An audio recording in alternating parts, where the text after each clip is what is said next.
Yes, ça semble marcher. Ok.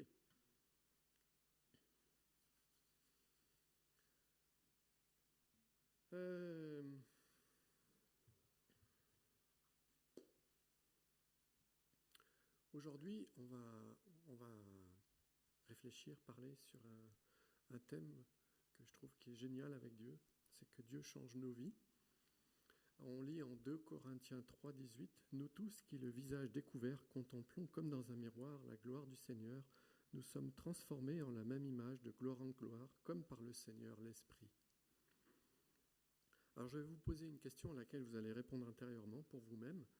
Est-ce que ce verset est vrai pour vous ? Est-ce que votre vie, votre caractère a changé ces dernières années ? Est-ce que vos amis proches, ceux qui vous connaissent bien, ou votre conjoint, si vous êtes marié, ou vos enfants, peuvent dire que vous êtes amélioré ? C'est la question que je me suis posée quand je suis devenu chrétien. Dieu venait de changer ma vie de façon radicale au moment de ma conversion, mais est-ce que ça allait continuer ? Est-ce qu'un jour j'allais ressembler au Christ ?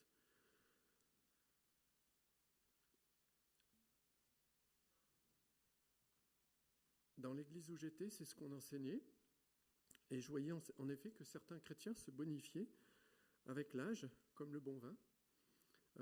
Ils manifestaient une plus grande sagesse, de l'humilité, une foi qui allait grandissant. Et puis j'avais envie de le ressembler. Mais pour d'autres, on se demandait pourquoi le fait qu'ils croient en Dieu depuis des années ne changeait rien, ne faisait pas de différence dans leur vie. Ils étaient toujours empêtrés dans les mêmes travers, ou bien leur caractère de cochon ne changeait pas d'un pouce. Et pourtant, j'aimerais répondre par l'affirmative. Dieu change nos vies, peut changer nos vies, nos caractères, nos destinées, pour notre bien et pour sa gloire. Il a la volonté, il a la puissance de le faire. Si on prend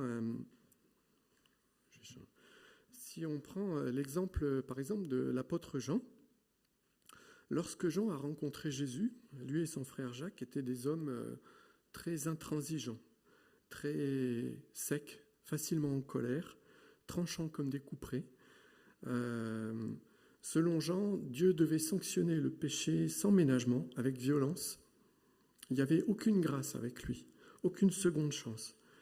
Et par exemple, quand il y a un moment, un village qui n'a pas voulu recevoir Jésus, il disait, Seigneur, fais tomber le feu du ciel sur eux. Clac, comme ça. Allez hop, on les raye de la carte. C'est pourquoi Jésus les a surnommés, lui et son frère, Boanerges, qui veut dire fils du tonnerre. Mais on voit dans l'Évangile, et puis à travers toutes les épîtres, que Jésus a transformé patiemment le caractère de Jean tout au long des années, ce qui fait que ce qui transparaît quand on lit maintenant son évangile et son épître, c'est l'amour. C'est plus du tout la sécheresse, l'intransigeance, la colère. Et c'est pourquoi il écrivait « Bien-aimés, aimons-nous les uns les autres, car Dieu est amour ».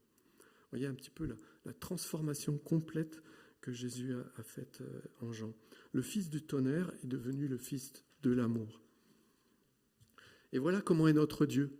Il nous fait évoluer sans cesse à son image, parce que Dieu n'aime pas les choses qui stagnent, qui restent telles qu'elles sont. Il veut notre bien, il veut nous transformer à l'image de son Fils et nous donner les qualités qui étaient en Jésus. Je prends un autre exemple. Avant le Covid, j'ai fait un stage à l'école du dimanche pour voir si c'était quelque chose que j'aimais faire et que Dieu m'appelait à faire dans l'église. Et puis un jour, nous sommes allés donc au parc de la Tête d'Or. J'étais donc encadrant, Stéphanie, la femme de Kevin, était la responsable. Et puis d'un seul coup, quand les parents sont revenus à la fin de la matinée chercher les enfants, il y a un père qui était en colère, on ne sait pas pourquoi. Il a ramassé une branche par terre et il s'est mis à taper violemment sur son fils. On n'a rien compris, c'était inimaginable, c'était d'une violence incroyable. Moi, ça m'a scotché sur place. Et puis Serge, qui est là au fond, qui a prié pour moi, merci, il a eu le bon réflexe. Il a couru, il a séparé le père et l'enfant. Malgré ses problèmes cardiaques, il a eu le courage de faire ça. Mais moi, je n'ai pas bougé. J'étais tétanisé et après coup, j'ai eu honte. Je me sentais irresponsable, indigne de la confiance que Stéphanie m'avait confiée. Et du coup, j'ai prié Dieu, j'ai demandé à Dieu, c'est quoi cette lâcheté? Pourquoi j'étais tétanisé sur place? Et Dieu m'a montré que si j'étais resté figé, c'est parce que cette violence m'avait terrorisé, justement, parce que ça avait appuyé en fait sur une blessure d'enfance que je ne connaissais pas. Un contexte de violence qui m'avait laissé dans cet état-là quand j'étais petit. Et du coup, Dieu a fait tout un processus de guérison de cette blessure. Et puis après, il m'a donné des situations de vie pour muscler mes défenses nouvelles. Et donc, ça a d'abord été un vendeur malhonnête qui essayait de m'arnaquer. Et donc, il a fallu que je tape du poing pour avoir gain de cause. Et puis, une autre fois, dans un magasin, un gars est venu chercher bagarre, comme ça, gratuitement. Il est venu me fusiller des yeux à 2 cm de moi, comme ça, les poings serrés, prêt à me castagner, quoi. Et là, contrairement à ce que j'avais été, moi, dans le parc, là, vis-à-vis des enfants, j'ai absolument pas eu peur. Et puis, je me suis moi-même mis à le regarder dans les yeux, à le toiser moi aussi, ce qui fait qu'il a baissé les yeux, il a fait demi-tour, il est parti. Et voilà ce que peut faire notre Dieu. On a un grand Dieu qui est génial, qui peut vraiment nous transformer et qui a une puissance incroyable pour le faire. Seulement, est-ce que ça marche? Voilà. Il faut le vouloir changer, désirer, ne pas rester le même et travailler avec Dieu pour ça. Parce que Dieu veut le meilleur pour nous. Et pourquoi changer? C'est la question que se posent beaucoup de gens. Et en réalité, c'est souvent là que ça coince pour nous. Je sais parce que je suis comme vous, et je sens en moi des grandes réticences, des grands obstacles, des grands blocages, quand Dieu vient mettre son doigt sur quelque chose qui veut changer en moi. Mon esprit, d'un côté, le veut, mon âme le veut, et je suis super emballé par le programme que Dieu veut faire en moi. Et puis, d'un autre côté, il y a toute ma chair qui dit non, qui fait mine de vouloir, mais en fait qui résiste des 4 fers. Et puis je reporte à plus tard, et ainsi de suite. Et donc le premier obstacle à notre changement, c'est notre propre chair qui refuse. Et je l'ai vu aussi un jour dans une église où j'étais, et où le pasteur m'avait demandé de mettre en place des groupes de croissance. Et c'était tous des bons chrétiens, comme nous. Hein. Mais alors, au moment où on a fait ça, qu'est-ce qu'il y a eu comme réticence? Quand on s'est mis à parler de croissance, de maturité, voilà, ça bloquait. Il y avait beaucoup de gens qui s'inscrivaient puis qui se désinscrivaient, etc. Et j'ai compris une chose, c'est que lire la Bible, la méditer, faire profession d'être un bon chrétien, même si au fond... si on fait profession d'être un bon chrétien, mais si au fond la parole de Dieu ne pénètre pas dans nos profondeurs pour nous changer comme Dieu veut, à ce moment-là, on reste un chrétien superficiel. Mais j'ai une bonne nouvelle pour nous, c'est qu'on a un Dieu qui est génial, un Dieu qui sait ce qu'on est, qui connaît nos réticences, qui connaît nos résistances, et qui va nous aider, qui se propose de nous aider, même là où nous, on ne veut pas. Et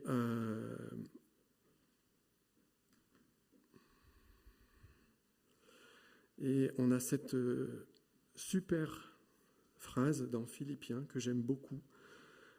Comme vous avez toujours obéi, travaillez avec votre salut avec crainte et tremblement. Donc ça, c'est ce que Dieu nous demande. Donc, a priori, on peut dire, ok, on y va, mais c'est là où nous, toutes nos résistances, toutes se mettent en marche. Mais on a cette promesse, car c'est Dieu qui produit en vous le vouloir et le faire selon son bon plaisir. Autrement dit, Dieu veut nous aider à vouloir changer.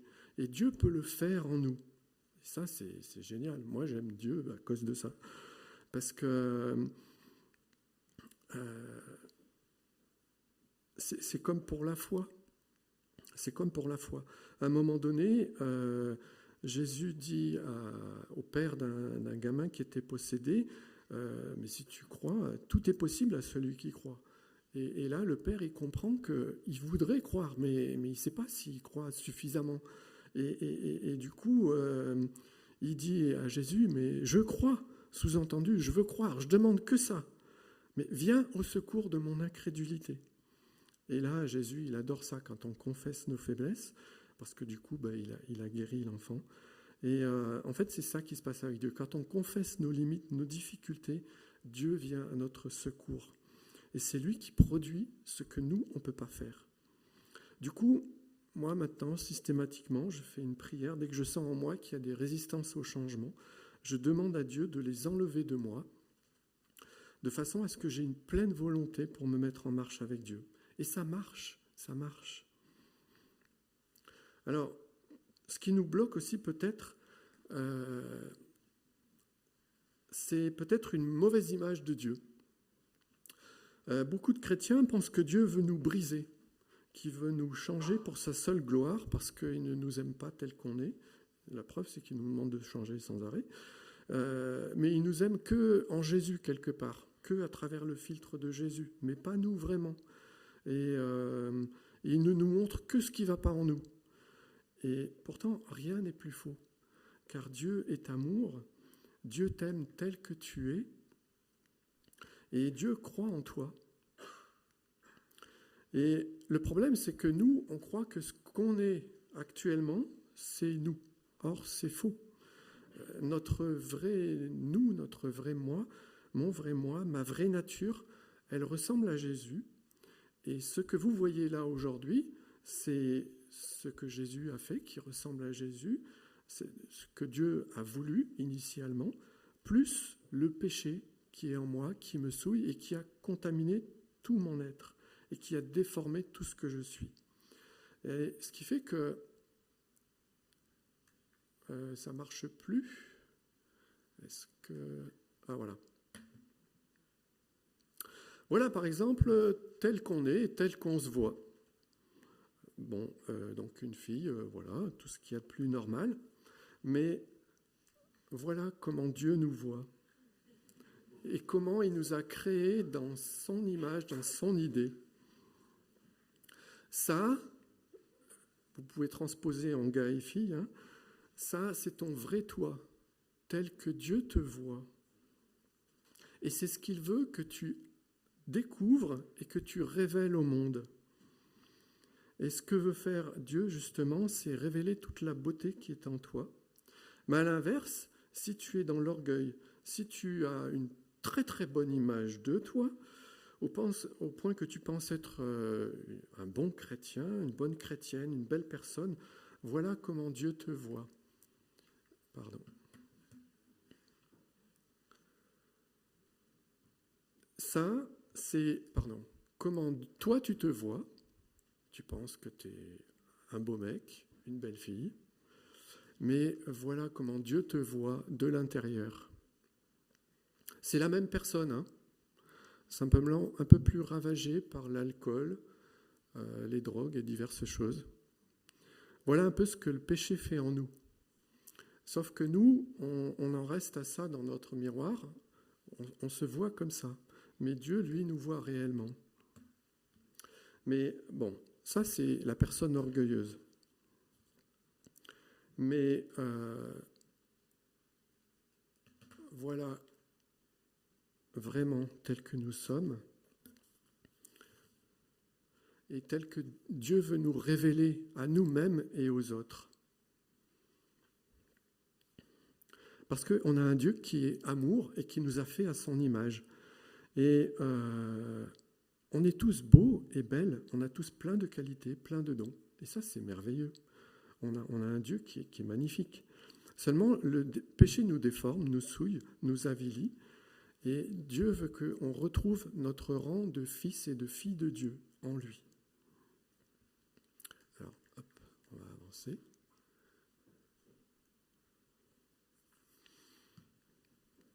Mais il y a d'autres choses qui nous bloquent aussi. La première chose, c'est la peur de la souffrance. Dieu veut nous délivrer de ce péché qui est en nous, mais le problème, c'est que le péché, c'est quelque chose qui est gravé, incrusté, inséré dans notre être, dans tous les recoins de notre personne. Et pour nous changer, Dieu ne peut pas se contenter d'un maquillage de surface, là, comme on a vu sur les images. Il veut véritablement enlever le mal à la racine. Et pour ça, il a besoin de se transformer en chirurgien et de nous opérer en profondeur. Et une opération, ça fait mal. Ça ne peut pas en être autrement, c'est un passage obligé. Mais du coup, par peur de la souffrance, beaucoup de chrétiens, beaucoup de nous, et moi le premier, on s'arrête dans notre croissance avec Dieu. On dit à Dieu, jusque-là, ok, mais après, pas plus loin. C'est bon, je suis assez bien comme ça. Hein, quand je me regarde dans le miroir, je me plais comme je suis, c'est bon. Et c'est ce qu'une partie des disciples de Jésus ont dit à Jésus de son temps. Et je vous lis dans Jean au chapitre 6, plusieurs de ses disciples, après l'avoir entendu dire cette parole dure, qui peut l'écouter? Et dès ce moment, plusieurs de ses disciples se retirèrent et ils n'allaient plus avec lui. Et notez bien qu'il s'agit de ses disciples. Il ne s'agit pas de ses ennemis, il ne s'agit pas des pharisiens qui pensaient qu'à le tuer. C'est-à-dire qu'on peut être assis sur un banc d'église, comme aujourd'hui, mais notre cœur, il est déjà parti, il n'est pas là. Vous êtes là physiquement, mais votre cœur, votre tête, ça y est, elle est déjà en vacances, elle a déjà pris sa retraite. On ne veut pas aller plus loin avec Jésus. Mais heureusement, Jésus nous posera toujours la même question, parce que lui, inlassablement, il va continuer à nous aimer, il va continuer à nous tendre la main, et il va nous dire la même chose qu'il a dit à ses disciples, qui avaient entendu les gens parler en disant « c'est bon, on ne veut plus de Jésus ». Et Jésus leur a dit « Et vous, ne voulez-vous pas aussi vous en aller ?» Et alors je vous invite à répondre comme Pierre l'a fait « Seigneur, à qui irions-nous ? Tu as les paroles de la vie éternelle. Nous avons cru, nous avons connu que tu es le Christ, le Saint de Dieu. » Frères et sœurs, même si c'est un chemin de souffrance, il n'y a pas d'autre chemin que celui que Jésus nous offre pour aller à Dieu. Et peu importe le temps qu'on va mettre, pour Dieu, ce qui compte, c'est votre oui. Pour Dieu, ce qui compte, c'est que vous soyez en chemin. C'est que vous ne vous arrêtiez pas.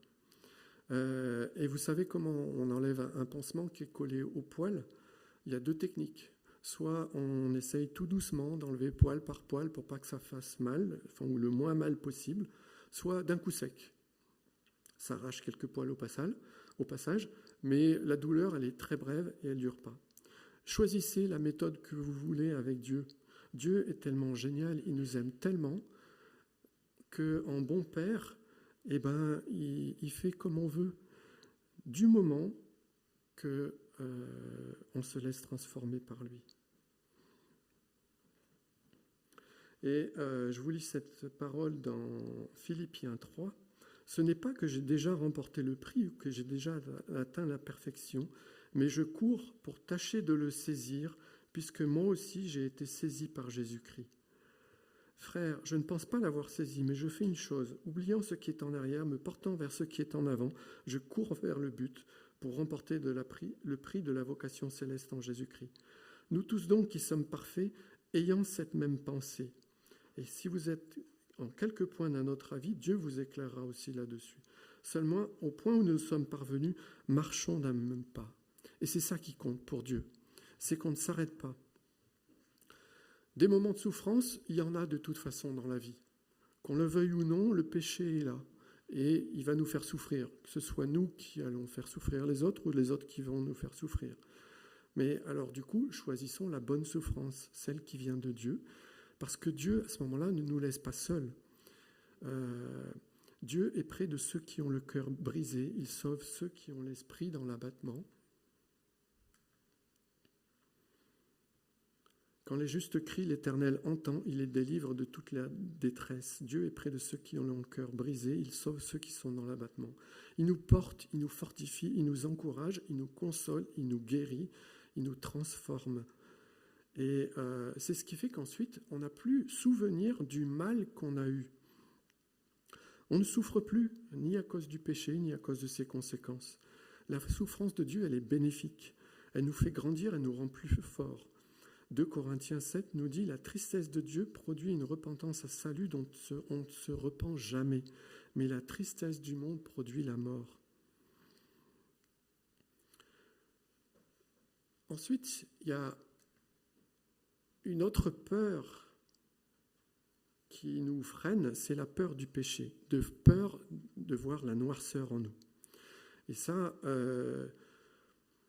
quand Dieu vient pointer le doigt sur notre péché ou que quelqu'un nous montre ce qui ne va pas en nous, on dit non, c'est impossible que je sois comme ça, c'est pas vrai, je suis pas si horrible. Et on refuse de voir la réalité en face. Du coup, on ne change pas, on enfouit le problème, on essaye de garder le secret le plus profondément enfoui, et on est très prompt à oublier ce qu'on a vu en nous, parce que le péché nous déprime. C'est trop douloureux, trop écrasant pour nous. Et cette peur, c'est un problème d'image de soi, en fait. C'est parce qu'on n'a pas compris combien on était beau en Jésus et combien le péché nous déforme. Et on confond le péché et nous, on fait l'amalgame.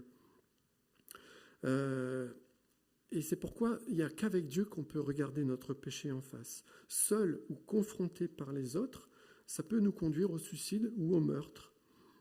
Il n'y a qu'à voir dans les films, c'est ça. Hein. Si quelqu'un dit la vérité à quelqu'un d'autre, l'autre, il est tellement déprimé qu'il va se pendre, ou alors il prend son flingue et il tire sur celui qui lui a dit sa vérité. Mais avec Dieu, tout change, parce que son amour est là. Son amour, il nous dit d'un côté que oui, le péché est en nous, que notre cœur est tortueux, qu'il est méchant par-dessus tout, Jérémie 17, mais en même temps, il nous dit ça, c'est le péché qui est en toi, qui te déforme. Mais en même temps, en Dieu, il nous dit quelque chose de magnifique. Il nous dit, tu es précieux à mes yeux, tu as une grande valeur, et je t'aime. N'aie pas peur, car je suis avec toi. Tu as une grande valeur. Tu n'es pas le péché qui est en toi. Et vous savez ce que c'est que le péché ? On peut tous être meurtriers, on peut tous être adultères, on peut tous être menteurs, on peut tous être jaloux au point de tuer quelqu'un. Le péché, c'est ça. C'est cette capacité qui est en nous de pouvoir faire le mal jusqu'au degré ultime. Il ne faut pas s'en cacher. Mais le péché, ce n'est pas nous. Ce n'est pas tel que Dieu nous a fait. Frères et sœurs, il faut qu'on cultive notre identité en Dieu. Parce que c'est vrai que nous sommes responsables du péché qui est en nous, mais nous ne sommes pas le péché.